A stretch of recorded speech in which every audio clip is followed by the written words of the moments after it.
Today is the day 4 of our 30 days challenge, and I'm cooking one of the most beloved dishes in Igbo land, okwa beetroot. If you're familiar with the Igbo culture, you will know that we don't joke with our okwa. It's a true delicacy. I can't wait to enjoy this tasty, rich meal that connects us to our roots. I'm going to cook and what's it called? Igbo most delicious food, okwa fruits. I want to clean here. I'm making use of charcoal pot, so that's why I want to quickly sweep here and set up.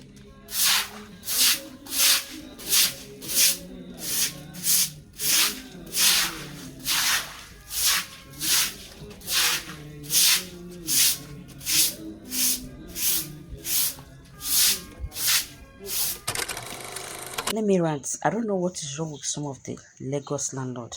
So I had to make sure my environment was clean and ready.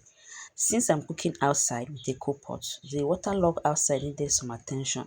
It has been a recurring issue, and I've already mentioned it to the landlord. But honestly, I haven't seen any real improvement from the so-called renovation. So I took it upon myself to thoroughly clean the place, make sure everything was in order before setting up the coal pot.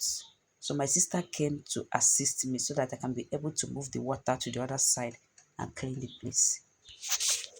I don't understand why people like neighbors, you are playing music, play the music, enjoy it. Why are you playing music and disturbing other people that are living like far from you? This person keeps playing this music and the music is disturbing because I am taking this particular clip now to the YouTube. So I have to mute and do a voiceover.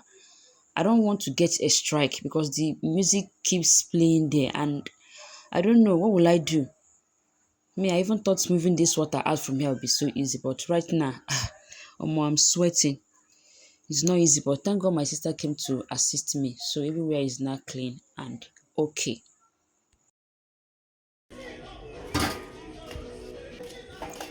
My mom said these stones are too big that we have to change. She saw me from the window. Set it up with the small ones.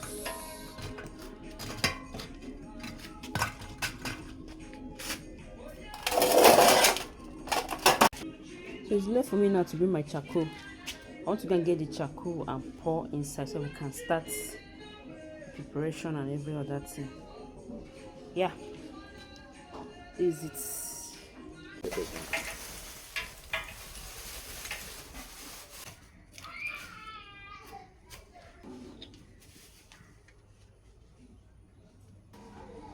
Yes, baby. Just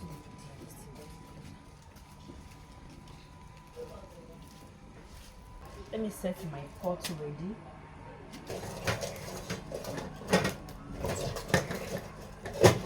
Oh, there I got a baby. Look at the okra. I cannot carry you, mom. I'm doing something. I'm doing something. I'm tired. So I want to carry a baby. I cannot carry my baby. It's water. It's water. There is water. Yes. Okay, baby. Huh? I'll carry you later, okay?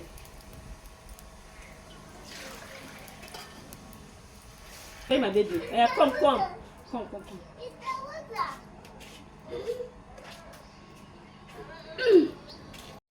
So I was adding water little by little. I didn't add like plenty water at the first time. So this is the second time now I'm going to add water again. So I didn't pour like that plenty water at once. So this second time now, I'm going to pour water for the second time, just little. Not like I'm going to fill the pot to the brim, just little. So you don't have to like, you have to pour the whole water at once. No, if you pour the whole water at once, it will not cook very well. And I did not put anything like potash, akamu to soften it. I just allow it boil, boil, and cook for it to soften on its own. So people can add akamu potash to soften it to make it cook quick, but I didn't add any of that. So right now I want to use the mortar and pound or mash, like let's just say mash some of it. My sister is complaining that I brought rubber spoon. I should have brought iron spoon. So I want to use the mortar and mash some of them. You can mash it in the pot or in the mortar, but I will mash some of them in the pot. I will mash some in the mortar. It's just a way for you to be like in a paste form, but not like paste, or paste, whatever it is. So just for you to like, just for you, sorry, excuse me, just for it to have a paste texture. Understand? So you can mash either in the pot. If you don't have a small mortar like this, you can mash inside the pot directly. So you can use your spatula, you can use your iron spoon to mash it.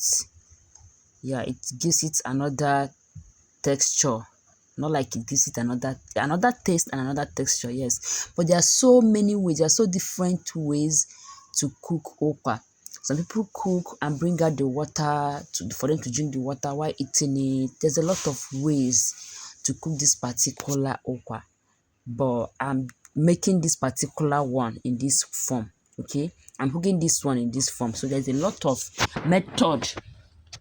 Anambra, Enugu, Abia, Imo, people I know that eat it, most of them have different ways of cooking this particular okwa. But this is the way I actually want to cook this one. So after everything, you still have to put it back inside the pot. You know, we've not added salt, we've not added maggi, we've not added crayfish, we've not added fish, we've not added red oil. So after you trying to like mash it up a little, you put it back inside the pot and add the necessary ingredients that you need. Remember, I said I didn't put anything softener like to soften it. I didn't put any account. It's not necessary that you will add fish. If you have fish, you add, especially it's okoroko that you normally, but it's not compulsory that you will add fish.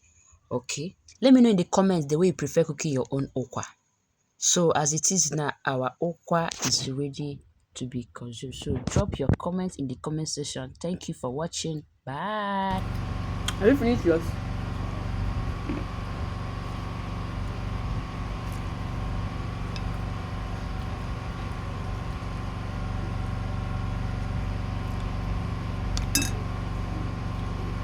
Stop wasting the apple. If you don't want to eat it, you keep it back, okay? Don't waste the apple.